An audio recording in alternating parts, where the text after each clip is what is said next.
Empire पर दबाव डालकर, प्लेयर को खरीदकर, कैप्टन को डराकर मैच जीता जाता है। क्रिकेट में उसको मैच फिक्सिंग कहा जाता है। हमारे सामने लोकसभा का चुनाव है। अंपायर किसने चुने? नरेंद्र मोदी ने। हमारी टीम में से मैच शुरू होने से पहले 2 खिलाड़ियों को अरेस्ट करके अंदर कर दिया। तो भाइयों और बहनों, ये जो चुनाव हो रहा है, नरेंद्र मोदी जी इस चुनाव में मैच फिक्सिंग करने की कोशिश कर रहे हैं। ये जो उनका 400 सीट का नारा है, ये बिना ईवीएम के, बिना मैच फिक्सिंग के, बिना सोशल मीडिया और प्रेस पर दबाव डालकर, खरीदकर, ये 180 पार नहीं होने जा रहा है। सब मिलाकर आप देखिए, कांग्रेस पार्टी विपक्ष की सबसे बड़ी पार्टी है।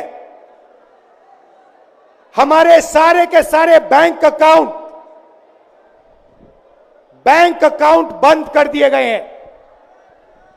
चुनाव के बीच में देश की सबसे बड़ी ऑपोजिशन की पार्टी के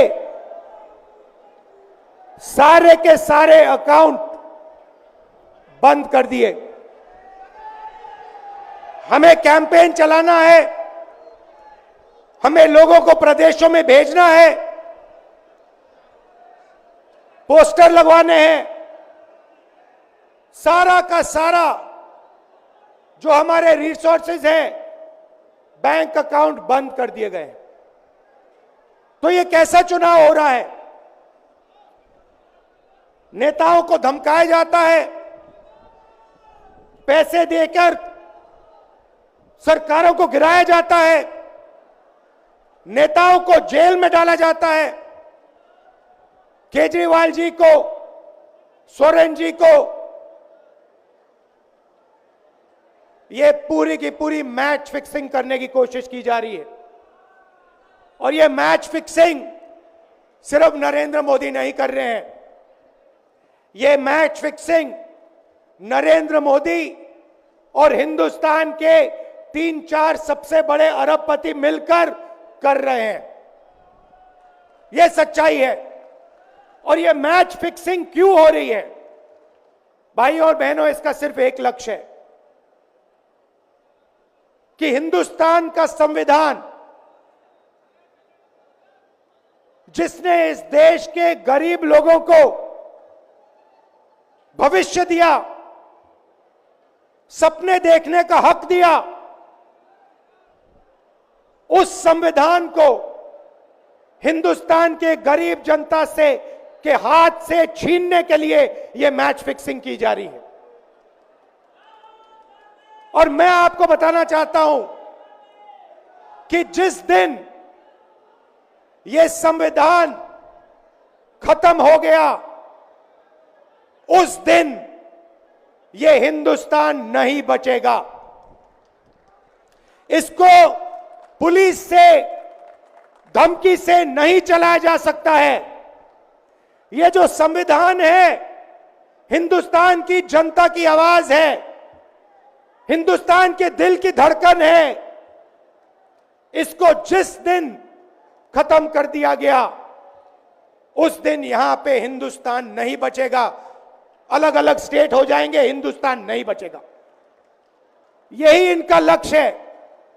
ये सोचते हैं कि संविधान के बिना धमकाकर, डराकर police, CBI, ED, income tax department के साथ देश चलाया जा सकता है। ये सोचते हैं मीडिया के बिना देश चलाया जा सकता है।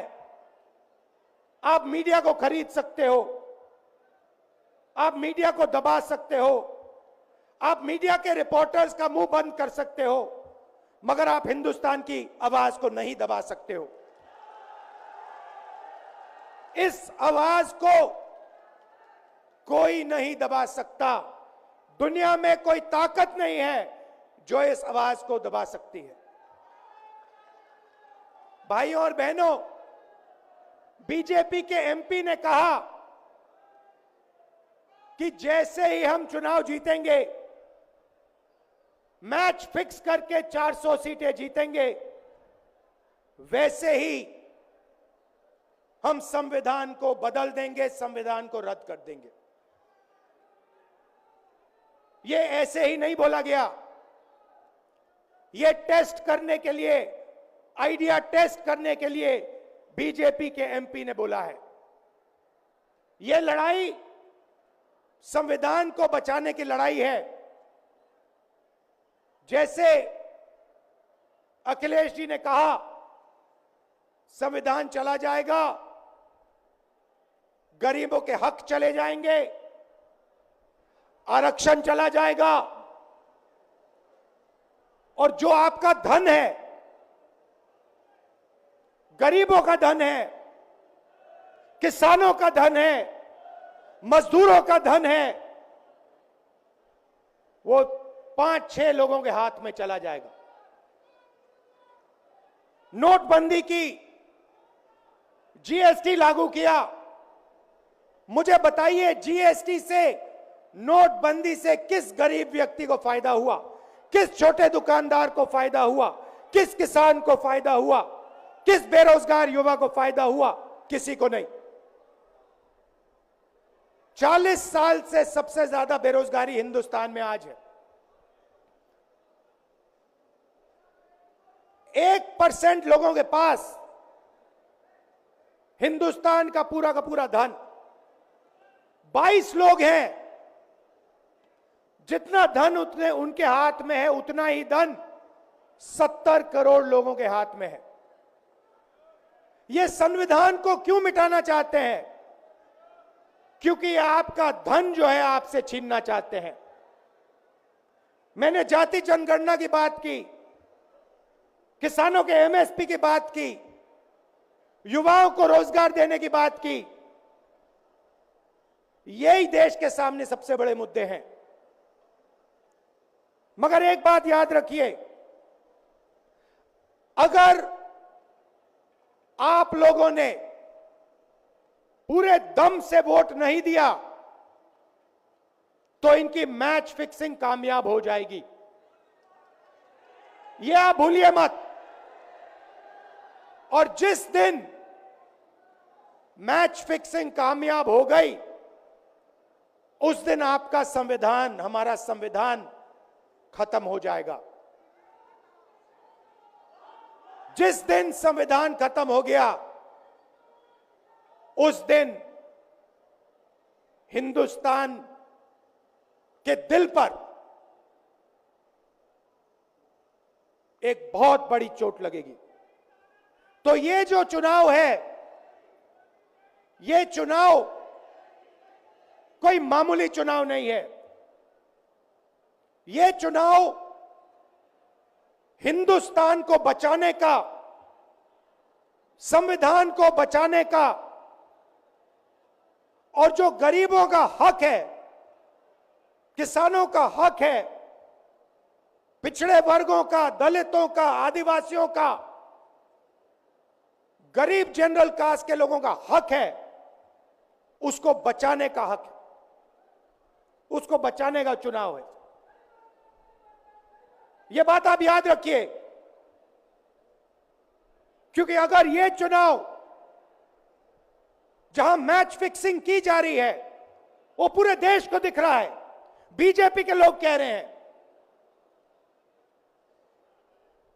कल में से एक व्यक्ति मिलने आया, मुझे कहता है, मैं ट्रेन से आया, मेरे साथ बीजेपी के कार्यकर्ता बैठे थे, उन्होंने कहा कि कुछ ना कुछ गड़बड़ है। यह सच्चाई है। इलेक्शन कमीशन के लोगों को नरेंद्र मोदी जी ने बैठाया, दो नेताओं को, दो चीफ मिनिस्टरों को जेल में डाला। चुनाव से कुछ ही महीने पहले अगर डालना था तो 6 महीने बाद डाल देते, 6 महीने पहले डाल देते। नहीं, चुनाव से 2-3 महीने पहले 2 चीफ मिनिस्टर को डालना था। आपने हमारे बैंक अकाउंट बंद किए। बैंक अकाउंट बंद करने थे, 6 महीने पहले करते, 1 साल पहले करते, 6 महीने बाद करते, कोई फर्क नहीं पड़ता। आप चाहते हो कि विपक्ष चुनाव ना लड़ पाए और इसीलिए आपने कांग्रेस पार्टी के बैंक अकाउंट रद्द किए, आपने इलेक्शन कमीशन में अपने लोग बैठाए, आप जुडिशरी पे दबाव डाल रहे हो क्योंकि आप चाहते हो कि मैच फिक्स हो, संविधान रद्द किया जाए और आप सत्ता में रहो। मगर भाइयों और बहनों, मैं सच बोलता हूं और मेरी बात आप अच्छी तरह सुन लो। अगर हिंदुस्तान में मैच फिक्सिंग का चुनाव बीजेपी जीते और उसके बाद संविधान को उन्होंने बदला, तो इस पूरे देश में आग लगने जा रही है। जो मैंने कहा याद रखो, यह देश नहीं बचेगा। ये चुनाव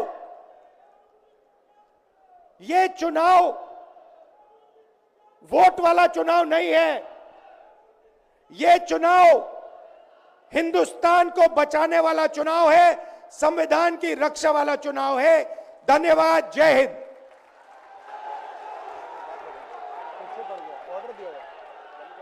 हेलो, मैं पंजाब के मुख्यमंत्री भगवंत मान जी को स्टेज पे इनवाइट करूंगा। जोरदार तालियों से स्वागत कीजिए।